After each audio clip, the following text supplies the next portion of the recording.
Good afternoon बच्चों। तो हमने चैप्टर नंबर 2 स्टार्ट किया था, जिसका नाम है भोजन के घटक।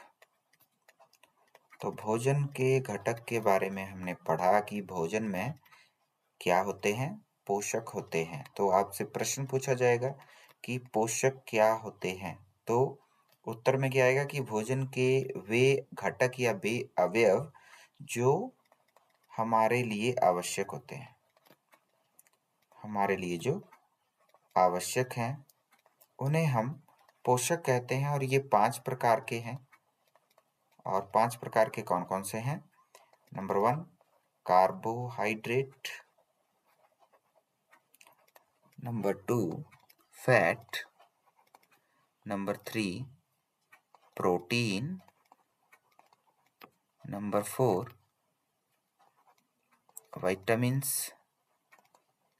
एंड नंबर 5 मिनरल्स यानी खनिज। तो ये सभी बच्चे अच्छे से याद करें कि क्या होते हैं पोषक, न्यूट्रिएंट्स क्या होते हैं। What are nutrients? तो nutrients are the component of food, those are necessary for our body. These are of 5 types, जिनमें से हमने क्या पढ़ा कि कार्बोहाइड्रेट एंड फैट। देखिए यहाँ पर ये चीज आप सभी को आनी चाहिए कि कार्बोहाइड्रेट एंड फैट जो है ये दोनों ऊर्जा देने वाले भोजन है, ऊर्जा देते हैं हमें। ये कंपोनेंट भोजन के ऊर्जा देते हैं, और जिनमें कार्बोहाइड्रेट और फैट ज्यादा होता है वो ऊर्जा देने वाले भोजन कहते हैं उनको हम ऊर्जा देने वाले भोजन। ठीक है, ऊर्जा देने वाले भोजन में क्या आता है? कार्बोहाइड्रेट आपको चावल और आलू में ज्यादा मिलनी है। ठीक है, तो ये ऊर्जा देने वाले भोजन है। फैट में ये तेल और घी वाली चीजें आ जाती हैं, तो वो फैट वाली चीजें आती हैं, वो भी ऊर्जा देने वाले भोजन में शामिल हैं। अच्छा, यहाँ पर आपको क्या याद करना है कि फैट के अंदर एनर्जी ज्यादा है, ऊर्जा ज्यादा है। फैट में ज्यादा ऊर्जा होती है, लेकिन हमें कहा जाता है कि फैट वाले यानी तेल घी वाले तली हुई चीजें ज्यादा नहीं खानी है, क्योंकि ये जो एनर्जी है फैट में से निकलने में ज्यादा समय लगाती है और स्किन के नीचे ये स्टोर होती रहती है। तो इससे क्या होता है? मोटापा आ जाता है। ठीक है, तो मोटापा आने का कारण होता है फैट का ज्यादा लेना। और कार्बोहाइड्रेट में जो ऊर्जा है हालांकि वो कम है, लेकिन यह ऊर्जा हमें जल्दी मिल जाती है। ध्यान रहे, कार्बोहाइड्रेट की एनर्जी हमारी बॉडी में जल्दी हमें मिल जाती है, जिसकी वजह से क्या कहा गया है कि फैट कम लेना चाहिए, इससे ज्यादा हमें कार्बोहाइड्रेट लेना चाहिए अगर हमें ऊर्जा चाहिए तो। ठीक है, ये क्वेश्चन आपको याद रखना है। ये क्वेश्चन आपसे पूछा भी जाएगा कि ऐसा क्यों कहा जाता है कि तली हुई चीजें या फैट वाली चीजें कम लेनी चाहिए, हालांकि जो फैट वाली चीजें हैं वो ज्यादा ऊर्जा देती हैं। तो कारण यही है कि ऊर्जा तो ज्यादा है, लेकिन ये ऊर्जा रिलीज करने में जो फैट्स हैं वो ऊर्जा देने में ज्यादा समय लगाते हैं, जिसके कारण फैट जो है वो स्किन के नीचे इकट्ठा होता रहता है, जिससे मोटापा आ जाता है। लेकिन कार्बोहाइड्रेट एकदम ऊर्जा देता है हमें, तो जल्दी ऊर्जा मिल जाती है और ये स्टोर नहीं होता स्किन के नीचे। तो ऐसा है ना, जब आप ज्यादा घी तेल वाली चीजें खा लेते हैं ऐसी फैट वाली, तो बहुत देर तक आपको ऐसा लगता है, भारीपन रहता है, ऐसा लगता है कि हमने अभी कुछ खाया है। तो बहुत देर तक वो ऐसा ही रहता है पेट में। ठीक है, तो ये क्वेश्चन बहुत इंपॉर्टेंट है, इसको सभी बच्चे याद करें। और दूसरा हमने पढ़ा था कि प्रोटीन जो है, जिस भी फूड में प्रोटीन ज्यादा है उसे हम शरीर वर्धक भोजन कहते हैं, क्योंकि शरीर की वृद्धि के लिए प्रोटीन बहुत जरूरी है। ठीक है, तो आपने याद रखना है कि प्रोटीन कंपोनेंट जो है हमारे फूड के अंदर, जो प्रोटीन घटक है भोजन का, या जो पोषक है प्रोटीन, ये शरीर की वृद्धि करने में सहायक होता है। इसलिए बच्चों को ज्यादा प्रोटीन वाली चीजें खानी है, जैसे अंडा है, दूध है, इनमें ज्यादा प्रोटीन है, ज्यादा मात्रा में प्रोटीन होती है, इसलिए प्रोटीन वाली चीजें आपने ज्यादा खानी है। ठीक है, और ये हमें बीमारियों से लड़ने में भी हेल्प करता है प्रोटीन।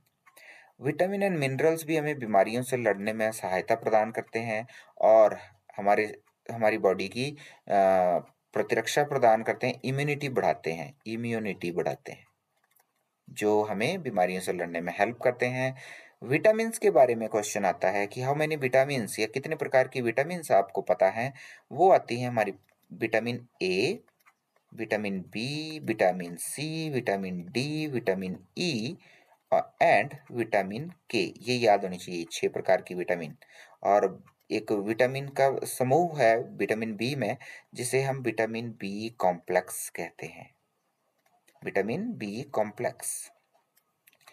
ठीक है, ये आपने याद रखने हैं विटामिन सारे, जिसमें इंपॉर्टेंट क्या है, हमारी आंखों के लिए विटामिन ए जरूरी है, स्किन के लिए विटामिन बी जरूरी है, मसूड़ों के लिए, गम्स के लिए। सी हमारा विटामिन सी स्किन के लिए और इम्यूनिटी के लिए है। हड्डियों के लिए विटामिन डी है। विटामिन ई भी स्किन के लिए है। विटामिन के हमारे ब्लड के लिए होता है।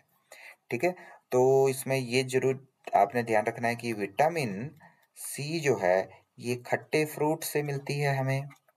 ठीक है, और गर्म जब खाना किया जाता है, जब खाना पकाया जाता है, तो विटामिन सी गर्म करने पर सबसे पहले नष्ट हो जाती है।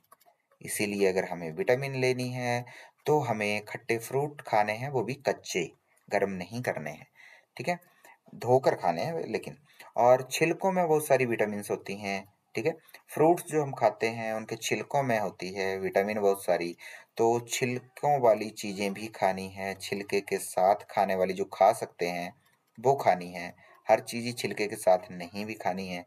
ठीक है, विटामिन डी, इसके बारे में याद रखना है, जो हड्डियों के लिए बहुत जरूरी है। विटामिन डी ये हमें धूप से मिलती है, सनलाइट से विटामिन डी मिलती है, ये याद रखना है आपने। ये थोड़ी सी चीजें आपको पढ़ाई गई हैं, इनको बहुत अच्छे से आपने याद करना है। ठीक है, और ये क्वेश्चन जरूर याद रखना है कि कार्बोहाइड्रेट और फैट में दोनों ऊर्जा देते हैं, फैट में ज्यादा ऊर्जा होती है, फिर भी ये क्यों कहा जाता है कि कार्बोहाइड्रेट हमें ज्यादा लेना है। ठीक है, तो ये सब हमने पहले पढ़ा था, आप इसको अच्छे से याद कर लें। पोषक किन्हें कहते हैं, कुछ बच्चों को अभी भी याद नहीं है पोषक किन्हें कहते हैं। 7 दिन हो गए ये बार बार मुझे आपको रिपीट कराते हुए। ठीक है, ये कौन कौन से 5 प्रकार के हैं, क्या काम करते हैं, शरीर वर्धक भोजन कौन सा होता है जिसमें प्रोटीन ज्यादा होती है, ऊर्जा देने वाला भोजन कौन होता है जिसमें कार्बोहाइड्रेट और फैट ज्यादा होती है, और ये क्यों कहा जाता है कि कार्बोहाइड्रेट लेना है।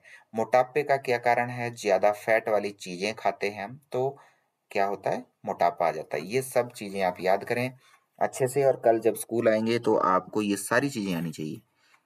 ठीक है, इतना काफी है, रिपीट करो, रिवाइज करो। जो अगला टॉपिक था वो मैंने वीडियो भेजा है आपको, संतुलित आहार वाला, उम्मीद है आपने वो भी देख लिया होगा। ठीक है, तो काफी है इतना, थैंक यू वेरी मच।